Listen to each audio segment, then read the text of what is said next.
What's up, everybody? Peter X is so Coffee here, and welcome to another episode of the five things I like about an artist. And today is the five things I like about Jay Z. So let's jump right in. Number one, the size and quality of his catalog. At some point, I'm gonna do a couple episodes. Ranking the great catalogs. Small catalogs, one album to four, mid-size, maybe five, six, seven. And then seven albums, and depending on how many songs, then they have then eight plus being large catalogs. And to me, Jay Z is he's there, with the heavyweights. I think um, and another thing about Jay Z is he's never going to Hollywood. He's a little, I'll get to this later, but he's a little, a lot of folks have used hip hop as a springboard for going Hollywood. He never went Hollywood now, but he's a tycoon. He's a corporate guy now. He's a billionaire, and his business interests are now number one and music is number two. I ain't mad at him because I wish I was worth $3 billion, and that's kind of where he's at right now. Rihanna just crossed a billion mark, because of her makeup line. So I ain't mad at either one of them.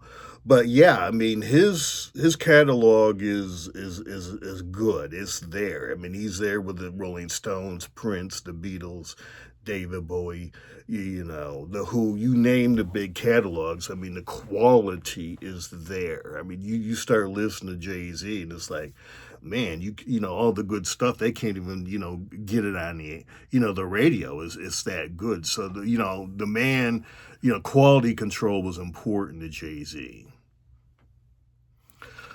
Second skill I love about Jay Z is he's one of the better folks I think at sampling. I mean, he's done a good job, particularly when he samples rock stuff. He did Takeover from for 5 to 1. Uh, Heart of the City, he sampled that, and man, I mean, I love the original Heart of the City. I love his version of Heart of the City. He just basically updated it as a rap, but you know, great at sampling. He's very good at hiding his samples too. Like what he did with that Empire State of Mind. I was like, you know, I did an episode on Empire State of Mind, and they list the samples, and I went and found the songs. I'm like, dude, like snipped like 2 seconds of this song, and I'm like, damn, how did he see that those 2 seconds would work in his song? And Empire State of Mind, was one of the biggest songs of his career, and it's a classic, if you ask me. But how he, out of those 2 seconds was like, hey, bam. And if you remember, correctly, someone else, did a version of that, and he came in but I don't believe that that the main sample was there at first. So he somehow he figured that sample would work, and he dropped it in there. So let's just talk about his banger of songs, some of his favorites. I already said Takeover, Heart of the City, The Story of OJ, Show Me What You Got. I mean, the swagger in that. Come on. Can I get it again? More swagger. Dirt Off the Shoulder. I mean, that's, one of the biggest songs of his career. But my favorites, Can't Knock the Hustle, Heart of the City, Cashmere Thoughts, and Run This Town. So those are my real favorites when it comes to Jay Z. Yeah, yeah, but I listen to some of my favorite songs, and just staying with this mode of great songwriting. Um, I mean, there's a commitment to excellence. I mean, his about 2/3 of his catalog is really, really good, and that's rare. I mean, as I said, I went through and have a playlist, Jay Z playlist, and I'm like, I can't put the whole album on there, but sometimes I almost am because his songwriting skills are so good. Now, look, I know he has a team, but you still have to have the ear, and there might be several things going on in the song, different versions. You still have to say, I want that and that, and put it all together. So yeah, a lot of the Beyonce and Jay-Z and Drake and Ye has a team. I mean, yeah, Ye's brilliant, but and Kendrick Lamar has a team. The difference between with Ye and Kendrick Lamar, they usually they like they want specific sound to their brand, and so they're like, here's the sample I want to use. Because it fits with their catalog, and they want to be like, bam, oh, that's Kendrick, or bam, that's Ye. Use this sample and do some things and come back to me. Or they'll sit down and do their own thing while other folks are doing with that same sample. And then they take the best stuff and put it together, and bam, you got a song. But yeah, so Jay-Z has a different, Beyonce have different ways, when it comes to writing songs. And yeah, they employ songwriters. I mean, songwriters have to eat too. And they're probably on salary, and good for them. And look, if I was Jay-Z and Drake and The Weeknd and these folks, and I had the money, I would go looking for great songwriters and sign them up and make them work exclusively for me as well. I mean, I ain't mad at them, and at least Jay-Z and Beyonce and Ye are pretty good at giving credit. So hey, more power to you. Number four, and I touched on this already. Jay-Z's development of a businessman. I mean, he had a broader view. I mean, I believe he started off, as a corner boy and selling drugs back in the day. But hey, he learned business. There's many ways to learn business, and Jay-Z can roll through the streets and have street cred, and he can go in corporate suites. I mean, the NFL's put him in charge of the Super Bowl halftime show now. So he was a co-owner of the New York Nets for a minute. So let's talk about a little bit, his liquor brands, co-owner of the Nets from 2003 to 2013, has $70 million worth of art and a huge advocate and supporter, and certainly enhancing Jean-Michel Basquiat's legacy. I mean, Basquiat's a genius. He doesn't need it, but it doesn't hurt that Jay-Z is out there promoting him. And I would imagine that, Andy Warhol and Basquiat's now are some of the most expensive paintings out there in the market, and breaking records, and have a lot of stuff doing it. And I think, at least when it comes to Basquiat, I mean, part of that's probably due to, Jay-Z's appreciation. So also, Tidal. So what did he bought Tidal in 2015 for 56 million, and in 2021 sold Tidal for 297 million. So, and he's also Uber, Lyft, Square. He's invested in that, and then Rockaware. He did his own clothing line. So gotta love the entrepreneurship of Jay-Z, and he's more of an entrepreneur now than a musician. I don't have any problem with that. He has a great catalog. He's been true to the game, but he still has his foot in the game, and is loyal, so to speak, to the music industry. Finally, the last thing I love about Jay-Z is he has an eye for new talent, is very good at